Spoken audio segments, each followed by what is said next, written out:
जय हिंद बच्चों।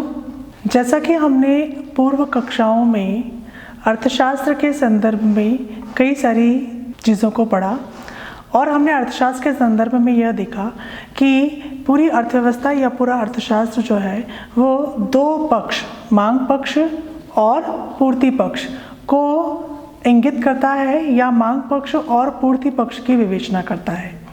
हम मांग और मांग के संबंध में उपभोक्ता के व्यवहार का अध्ययन कर चुके हैं। अब हम इसके दूसरे पहलू पूर्ति और पूर्ति संबंधी सभी नियम तथा पूर्तिकर्ता यानी उत्पादक के संदर्भ में कुछ चीज़ों का अध्ययन करेंगे। बच्चों, पूर्ति का संबंध उस वस्तु या सेवा की मात्रा से लगाया जाता है जो बाजार में विक्रय के लिए उपलब्ध है या जिसे उत्पादक ने निर्मित किया हुआ है और निर्माण के बाद बाजार में विक्रय के लिए ले आया है। परंतु अर्थशास्त्र में पूर्ति का तात्पर्य थोड़ा विस्तृत है। अगर हम कहें कि 2000 क्विंटल गेहूं की पूर्ति मार्केट में है तो यह कथन अपने आप में संपूर्ण नहीं होगा, क्योंकि यहाँ पर उस 2000 क्विंटल गेहूं की मात्रा के साथ समय और कीमत का विवेचन नहीं है। जब यही सेंटेंस इस तरह कहा जाए कि आज बाजार में 2000 क्विंटल गेहूं की मात्रा 1800 रुपये प्रति क्विंटल पर उपलब्ध है तो यह पूर्ति कहलाएगा, क्योंकि इसमें हमने समय का भी उल्लेख किया और इसमें हमने मात्रा का भी उल्लेख किया तथा एक विशेष कीमत का उल्लेख किया। तो अर्थशास्त्र में पूर्ति का तात्पर्य वस्तु की या सेवा की उस मात्रा से लगाया जाता है जिसे एक निश्चित समय अवधि में या जिसे एक निश्चित समय पर निश्चित कीमत पर दर्शाया जाए। इस प्रकार पूर्ति के संदर्भ में हम इसकी कुछ विशेषताएं बता सकते हैं। पूर्ति वस्तु या सेवा की वह मात्रा है जो एक विशेष समय पर मार्केट में बेचने के लिए उपलब्ध है। दूसरी चीज, पूर्ति के लिए एक निश्चित कीमत का होना अनिवार्य है, यानी मात्रा जो विक्रय के लिए उपलब्ध है उसकी एक विशेष कीमत भी दर्शाई जानी चाहिए। तीसरी चीज, उत्पादक द्वारा इस वस्तु को बेचने की इच्छा भी मार्केट में होनी चाहिए। और इसका अगला तत्व है कि किसी भी प्रकार की जो वस्तु या सेवा है उसकी कुल मात्रा को हम पूर्ति के रूप में देखते हैं। जब हम पूर्ति की विवेचना करते हैं तो पूर्ति को हम दो संदर्भ में देख सकते हैं, एक व्यक्तिगत पूर्ति और दूसरा बाजार पूर्ति। चलिए आते हैं सबसे पहले हम व्यक्तिगत पूर्ति पर। व्यक्तिगत पूर्ति जिसे हम इंडिविजुअल सप्लाई कहते हैं, जब किसी एक उत्पादक के द्वारा या एक फर्म के द्वारा वस्तु की पूर्ति को दर्शाया जाता है, यानी एक विशेष कीमत पर विशेष समय पर किसी एक फर्म के द्वारा पूर्ति या सप्लाई की गई वस्तु की वह मात्रा जो मार्केट में बेचने के लिए उपलब्ध है उसे हम व्यक्तिगत पूर्ति या इंडिविजुअल सप्लाई कहेंगे। दूसरी तरफ बाजार पूर्ति। बाजार पूर्ति किसी एक समय विशेष में बाजार में उपलब्ध सभी फर्में या सभी उत्पादकों द्वारा वस्तु की जो कुल मात्रा मार्केट में बेचने के लिए उपलब्ध है उसे हम बाजार पूर्ति के रूप में दर्शाएंगे, जिसे हम मार्केट सप्लाई भी कहते हैं। इसका तात्पर्य यह होगा कि जब बाजार में या मार्केट में किसी भी वस्तु के जितने भी उत्पादक हैं वे सभी उत्पादक एक निश्चित कीमत पर निश्चित समय में जितनी भी मात्रा को बेचने के लिए उपलब्ध कराते हैं या जिसे बेचते हैं उसे हम बाजार पूर्ति कह सकते हैं। बच्चों, जैसा कि हमने मांग के संदर्भ में देखा था कि किसी वस्तु की मांग उपभोक्ता के द्वारा जब की जाती है तो वो अनेक कारणों से प्रभावित होती है। ठीक इसी तरह से जब कोई उत्पादक बाजार में किसी वस्तु की पूर्ति करता है तो वह पूर्ति भी अनेक तत्वों से प्रभावित होती है, और अगर पूर्ति इन कारणों में से किसी भी कारण के बदलने की वजह से बदल जाती है, यानी पूर्ति की मात्रा मार्केट में कम या ज़्यादा हो जाती है, तो उसे हम पूर्ति के फलन के रूप में दर्शा सकते हैं। इसका तात्पर्य हुआ कि पूर्ति और पूर्ति को प्रभावित करने वाले जो तत्व हैं उनमें फलनात्मक संबंध होता है, जिसे हम एक सूत्र के द्वारा स्पष्ट कर सकते हैं। बच्चों, यहाँ पर आप एक सूत्र देख पा रहे हैं। इस सूत्र के अनुसार हमने S6 is equal to bracket में लिया हुआ है PX, PR, N, G, P, T, E और G। यहाँ पर ब्रैकेट में लिखी हुई जितनी भी चीज़ें हैं वे सभी उन सारे तत्वों को बता रही हैं जो पूर्ति को प्रभावित करेंगी। इन तत्वों को अगर हम विस्तृत रूप में देखें तो हम कहेंगे यहाँ पर SX is equal to functionate by, bracket में जितनी लिखे हुए तत्व हैं वे तत्व हैं जो पूर्ति को किसी न किसी प्रकार से प्रभावित करते हैं। यहाँ पर सबसे पहले PX यानी उस वस्तु की पूर्ति जिसके संदर्भ में हम पूर्ति या सप्लाई की बात कर रहे हैं। जब इस वस्तु की कीमत में परिवर्तन आ जाएगा तो वह उस वस्तु की पूर्ति की जो मात्रा है उसे भी प्रभावित कर देगी। दूसरा है PR यानी उससे संबंधित जो वस्तु है उसकी कीमत। तो जब उससे संबंधित वस्तु की कीमत में कोई परिवर्तन आता है तो वह पूर्व वस्तु यानी कि X वस्तु की सप्लाई उसकी पूर्ति को मार्केट में प्रभावित करती है। T फॉर टेक्निक, जिसे हम तकनीक के रूप में जानेंगे। तो जब तकनीक परिवर्तित हो जाती है तो पूर्ति की मात्रा मार्केट में बढ़ जाती है, यानी किसी वस्तु की पूर्ति मार्केट में बढ़ जाएगी। इसके बाद जब हमने P लिया हुआ है, P किसे डिनोट कर रहा है? यह साधनों की कीमत को डिनोट कर रहा है। हम सभी जानते हैं कि किसी वस्तु का निर्माण उत्पादन के 5 साधनों से संभव है। तो जब इन साधनों की कीमत में कोई परिवर्तन आता है उसकी वजह से जिन साधनों के द्वारा वस्तु का निर्माण किया जा रहा होता है उस वस्तु की पूर्ति में भी परिवर्तन आ जाता है। N जो फर्म की संख्या को बता रहा है। बाजार में जैसे जैसे फर्म की संख्या बढ़ती जाती है वस्तु की पूर्ति भी बढ़ती जाती है और जैसे जैसे फर्मों की संख्या कम होती जाती है पूर्ति भी कम होती जाती है। G जिसे हम गोल के रूप में देख रहे हैं यानी फर्म के उद्देश्य जो है वह भी बाजार में वस्तु की पूर्ति को प्रभावित करते हैं। जब किसी फर्म का उद्देश्य अधिक लाभ कमाना होता है तो वह बाजार में वस्तु की पूर्ति को बढ़ा देते हैं। इसके बाद E जो है वह भविष्य में संभावित कीमतों को दर्शा रहा है। जब भविष्य में किसी वस्तु की कीमत के बढ़ने या घटने की संभावना होती है तो वह वर्तमान में वस्तु की जो पूर्ति है उसको प्रभावित कर देता है। और जैसा कि सूत्र में हम अगला एक देख रहे हैं पॉइंट जिसे हम G यानी गवर्नमेंट पॉलिसी के रूप में दर्शा रहे हैं, सरकारी नीतियाँ। सरकारी नीति में परिवर्तन की वजह से भी वर्तमान में वस्तु की पूर्ति में परिवर्तन आ जाता है। इस प्रकार सूत्र में लिखे हुए सभी तत्व पूर्ति की मात्रा या वस्तु की पूर्ति को प्रभावित करते हैं और जब इसको हम एक फलन के रूप में दर्शाते हैं तो यह फंक्शनेट होता है और हम कह सकते हैं S is functionate by these type of elements. बच्चों, पूर्ति को हम तालिका और चित्र दोनों के माध्यम से दर्शा सकते हैं। जब हम पूर्ति को किसी एक टेबल के माध्यम से दर्शाते हैं जिसमें हम वस्तु की कीमत और उस कीमत पर वस्तु की उपलब्ध मात्रा या सप्लाई की गई क्वांटिटी को शो करते हैं तो इसे हम पूर्ति तालिका कहते हैं। और जब इसे ही हम चित्र के माध्यम से, ग्राफ के माध्यम से रिप्रेजेंट करते हैं तो वह पूर्ति का रेखा चित्र कहलाता है। हम पूर्ति को व्यक्तिगत पूर्ति तथा बाजार पूर्ति दोनों को ही तालिका और चित्र के माध्यम से प्रस्तुत कर सकते हैं। सबसे पहले हम व्यक्तिगत तालिका देख रहे हैं। तो व्यक्तिगत पूर्ति तालिका में यहाँ पर आप देख रहे हैं किसी एक सप्लायर, किसी एक फर्म के द्वारा सप्लाई की जाने वाली क्वांटिटी को हमने एक पर्टिकुलर प्राइस पर शो किया है और हम देख रहे हैं कि यहाँ पर जैसे जैसे वस्तु की कीमत बढ़ रही है उस फर्म के द्वारा सप्लाई की जाने वाली क्वांटिटी भी बढ़ती जा रही है। जब इसे हम रेखा चित्र के माध्यम से दर्शा रहे हैं तो हम देख रहे हैं कि जो एस लाइन है यह सप्लाई को शो कर रही है। इस पूरे रेखा चित्र में हमने ओ एक्स एक्सिस पर वस्तु की मात्रा और ओ वाई एक्सिस पर हमने वस्तु की कीमत को लिया हुआ है और कीमत के बढ़ने के साथ साथ पूर्ति की मात्रा भी बढ़ती जा रही है। इसी प्रकार जब हम अगली एक तालिका देख रहे हैं, इस तालिका में अब हम कई सारी फर्में, यहाँ पर उदाहरण में हमने 3 फर्मों को लिया हुआ है।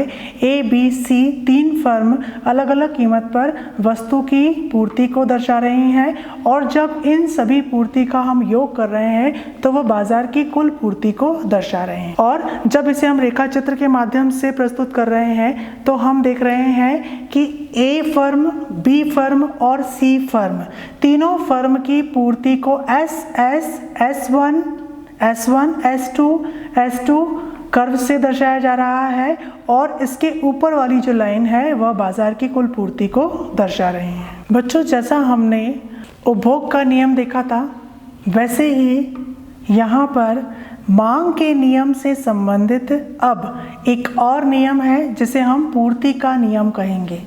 जैसा कि हम अर्थशास्त्र को 2 संदर्भ में पढ़ रहे हैं, उपभोक्ता के संदर्भ में और पूर्तिकर्ता या उत्पादक के संदर्भ में। तो जहां हम मांग का नियम पढ़ते हैं जो मांग और कीमत में विपरीत संबंध को बताता है, वहीं अब हम पूर्ति के नियम को पढ़ेंगे जो वस्तु की कीमत और पूर्ति में प्रत्यक्ष संबंध को बताता है।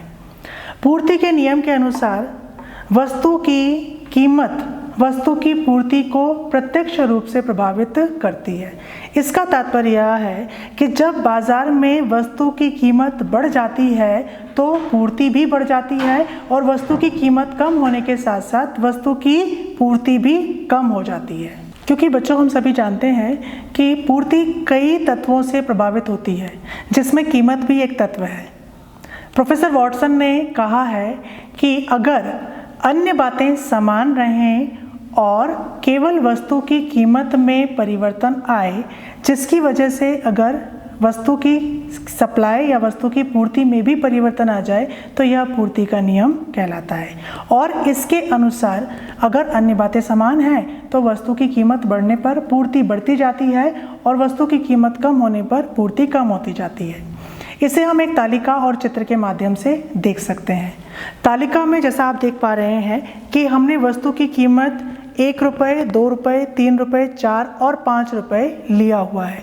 वहीं अब हम वस्तु की पूर्ति को भी दर्शा रहे हैं और वस्तु की पूर्ति कीमत के बढ़ने के साथ साथ समान रूप से बढ़ती जा रही है। जब वस्तु की कीमत 1 रुपये है तो पूर्ति 1 यूनिट के बराबर है और जैसे जैसे इसकी कीमत में वृद्धि हुई वैसे वैसे इसकी जो पूर्ति की मात्रा है उसमें भी वृद्धि होती गई। इस प्रकार यह नियम यहाँ पर पूरी तरह से लागू हुआ। अब हम जब इसे रेखा चित्र के माध्यम से देख रहे हैं तो रेखा चित्र में यहाँ पर हमने OX एक्सिस पर वस्तु की मात्रा और OY एक्सिस पर वस्तु की कीमत को लिया हुआ है, जिसमें SS कर्व, SS जो रेखा है वो इसकी सप्लाई या इसकी पूर्ति की मात्रा को दर्शा रही है और हम देख रहे हैं कि जैसे जैसे वस्तु की कीमत में वृद्धि हो रही है वैसे वैसे यह वक्र ऊपर की तरफ जा रहा है। तो यह एक पॉजिटिव लाइन है, यह एक सकारात्मक रेखा है जो कीमत की वृद्धि के साथ साथ वस्तु की सप्लाई की मात्रा में वृद्धि को भी प्रदर्शित करती है। और हम कह सकते हैं इस सप्लाई कर्व के थ्रू कीमत और वस्तु की सप्लाई की गई जो मात्रा है उसमें प्रत्यक्ष संबंध होता है। जैसा कि अभी हमने देखा कि पूर्ति कई तत्वों से प्रभावित होती है। अगर हम इसमें वस्तु की कीमत को एक तरफ रखें और बाकी कारणों को एक तरफ रखें तो जब वस्तु की कीमत में परिवर्तन की वजह से पूर्ति में कोई परिवर्तन आता है तो इसे हम पूर्ति का विस्तार कहेंगे। इसके अनुसार जब वस्तु की कीमत में वृद्धि हो जाती है और साथ ही साथ वस्तु की पूर्ति भी बढ़ जाती है तो केवल कीमत में परिवर्तन की वजह से ये परिवर्तन आया है और अन्य बातें समान रहीं। तो जब पूर्ति में वृद्धि हो गई इसे हम पूर्ति का विस्तार कहेंगे। इसे हम एक तालिका और चित्र के माध्यम से समझ सकते हैं। उपरोक्त तालिका के अनुसार वस्तु की कीमत जब 2 रुपये थी तब वस्तु की मांगी गई मात्रा या तब वस्तु की पूर्ति जो है वो 1 यूनिट के बराबर थी और जब वस्तु की कीमत में वृद्धि हो गई, जब वस्तु की कीमत बढ़कर 8 रुपये हो गई तब वस्तु की पूर्ति भी पहली इकाई से बढ़कर 4 इकाई पर आ गई। यहाँ यह बात बिल्कुल स्पष्ट है कि कीमत के बढ़ने के साथ साथ वस्तु की पूर्ति में भी वृद्धि हो गई। इसे हम एक रेखा चित्र के माध्यम से दर्शा सकते हैं। यहाँ पर SS कर्व ऊपर की तरफ जा रहा है और यह जो बढ़े हुए एरो हैं ये हमें कीमत में वृद्धि के साथ साथ वस्तु की मात्रा में भी वृद्धि को दर्शा रहे हैं। यहाँ यह पॉजिटिव एरो है और एसएस कर्व ऊपर की तरफ जा रहा है, जो यह प्रदर्शित कर रहा है कि वस्तु की कीमत बढ़ने पर वस्तु की मात्रा में भी वृद्धि हुई। इसी प्रकार ठीक पूर्ति के विस्तार के विपरीत पूर्ति का संकुचन होता है, और जब वस्तु की कीमत में कमी आने की वजह से कि वस्तु की पूर्ति में भी कमी आ जाए तो इसे हम पूर्ति का संकुचन कहेंगे। इसे भी हम एक तालिका और रेखा चित्र के माध्यम से समझ सकते हैं। उपरोक्त तालिका के अनुसार जब वस्तु की कीमत 6 रुपये है तब वस्तु की पूर्ति 5 इकाई के बराबर, और जैसे ही वस्तु की कीमत घटकर 6 से 2 रुपये हो जाती है तब वस्तु की पूर्ति भी घटकर 5 से 2 इकाई पर आ जाती है। पूर्ति के संकुचन को भी हम एक रेखा चित्र के माध्यम से समझ पा रहे हैं। यहाँ पर एसएस कर्व पीछे की तरफ आता हुआ दिखाई दे रहा है। यह जो एरो है यह बैक साइड मूव कर रहा है।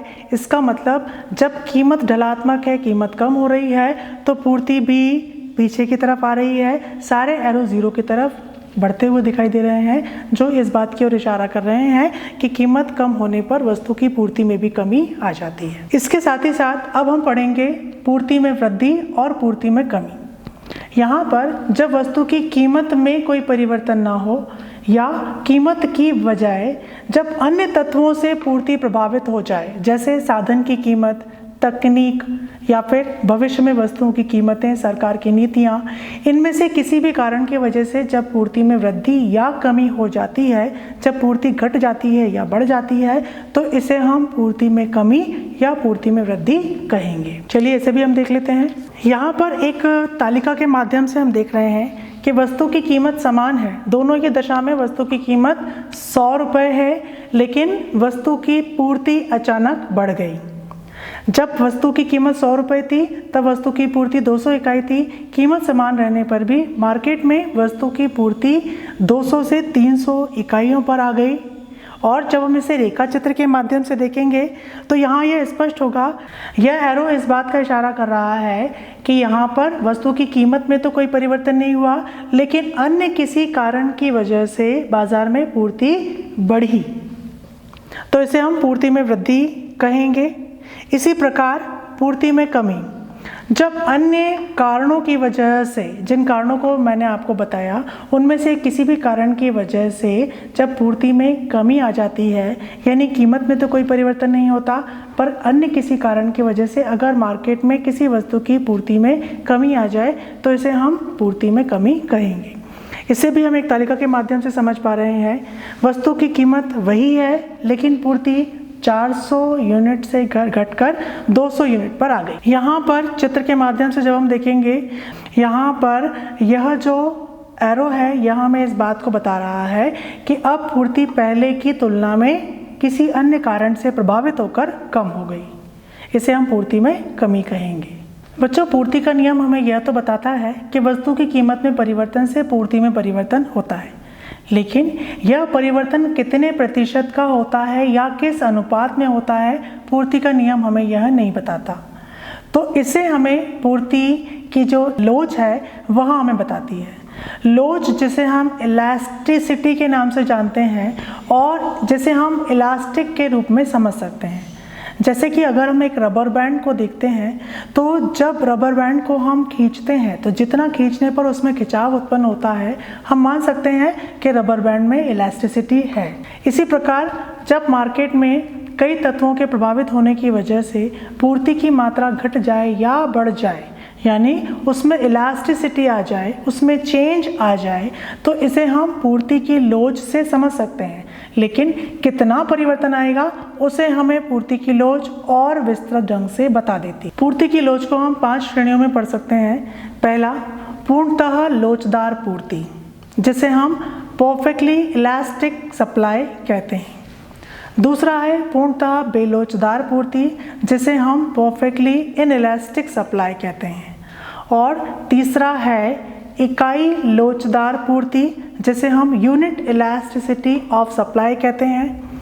चौथा है अधिक लोचदार पूर्ति, जिसे हम हाई इलास्टिसिटी ऑफ सप्लाई कहेंगे। और अंत में है कम लोचदार पूर्ति, जिसे हम लेस इलास्टिसिटी ऑफ सप्लाई कहेंगे। चलिए आइए अब हम इसे एक एक करके समझते हैं। बच्चों, सबसे पहले है पूर्णतः लोचदार पूर्ति। जैसा कि इसके नाम से स्पष्ट है, पूर्णतः लोचदार, जिसमें सबसे ज़्यादा इलास्टिसिटी हो। यहाँ पर एक चित्र और तालिका के माध्यम से हम समझेंगे कि वस्तु की कीमत में तो कोई परिवर्तन नहीं आया, लेकिन पूर्ति पहले की तुलना में बढ़ती गई। जब हम इसे ग्राफ में देखेंगे तो हम यह पाते हैं कि यहाँ पर पूर्ति वक्र यानी एसएस कर्व जो है वो एक्स लाइन के हॉरिजॉन्टल बन रहा है या उसके पैरेलल एक सीधी रेखा के रूप में बन रहा है। तो इसे हम पूर्णतः लोचदार पूर्ति कहेंगे। यहाँ पर E S is equal to infinity होता है, लेकिन यह भी जानना हमारे लिए आवश्यक है कि इस प्रकार की परिस्थिति वास्तविक जीवन में देखने को नहीं मिलती। दूसरे नंबर पर है पूर्णतः बेलोचदार पूर्ति। पूर्णतः बेलोचदार पूर्ति का तात्पर्य यहाँ पर होगा कि जब वस्तु की कीमत में तो परिवर्तन हो, लेकिन वस्तु की पूर्ति में किसी प्रकार का परिवर्तन न आए। इसे हम एक चित्र के माध्यम से और तालिका के माध्यम से देख सकते हैं। और चित्र में हम देख रहे हैं कि वस्तु की कीमत में तो परिवर्तन हुआ, यानी वस्तु की कीमत में परिवर्तन 10-10 रुपये का परिवर्तन आया और वस्तु की पूर्ति में कोई परिवर्तन नहीं आया। यहाँ पर जो पूर्ति वक्र बनेगा, जैसा कि हम चित्र में देख रहे हैं, पूर्ति वक्र एक लंबवत रेखा के रूप में बनेगा, यानी यह वाई रेखा के पैरेलल बनेगा, जो हमें ये बता रहा है कि वस्तु की कीमत में तो परिवर्तन हुआ। वस्तु की कीमत 10 रुपये से 20 रुपये, 20 रुपये से 30 रुपये पर पहुंच गई, लेकिन यहाँ पर जो पूर्ति थी वह स्थिर रही और वह 10 इकाइयों पर ही निश्चित रही। यहाँ पर E S is equal to 0 होगा, यानी यहाँ पर लोचता 0 है, क्योंकि यह पूर्णतः बेलोचदार सप्लाई है या पूर्णतः बेलोचदार पूर्ति है। तीसरा है इकाई लोचदार पूर्ति। जैसा कि इसके नाम से स्पष्ट है, जब वस्तु की पूर्ति में परिवर्तन कीमत की इकाई के अनुसार हो, यानी जितना परिवर्तन वस्तु की कीमत में आए, ठीक उतने ही प्रतिशत या उतने ही अनुपात का परिवर्तन वस्तु की पूर्ति में आ जाए, तो इसे हम वस्तु की इकाई लोचदार पूर्ति कहेंगे। इसे भी हम चित्र के माध्यम से दर्शा सकते हैं। और हम देख रहे हैं वस्तु की कीमत 10 रुपये से बढ़कर 15 रुपये हो गई, यानी इसमें 50% का परिवर्तन आया। और वस्तु की पूर्ति में भी 100 से 150 होने पर 50% का परिवर्तन देखने को मिला। तो जब समान परिवर्तन हो रहा है, इसे हम इकाई लोचदार पूर्ति कहेंगे। चित्र में जब हम देखेंगे तो हम देख रहे हैं कि एस एस कर्व जो है वह पूर्ति को दर्शा रहा है। यहाँ पर E S is equal to 1 होगा, यानी elasticity of supply is equal to 1। अगला है अधिक लोचदार पूर्ति। यहाँ पर इसे हम तालिका के माध्यम से अगर देखें तो हम देख रहे हैं कि कीमत में परिवर्तन 50% का आया और कीमत 10 रुपये से बढ़कर 15 रुपये हो गई, लेकिन पूर्ति में परिवर्तन उससे ज़्यादा यानी 100% का परिवर्तन आया। तो यहाँ पूर्ति का परिवर्तन उसकी कीमत में परिवर्तन की तुलना में ज़्यादा है, इसीलिए इसे अधिक लोचदार पूर्ति कहेंगे।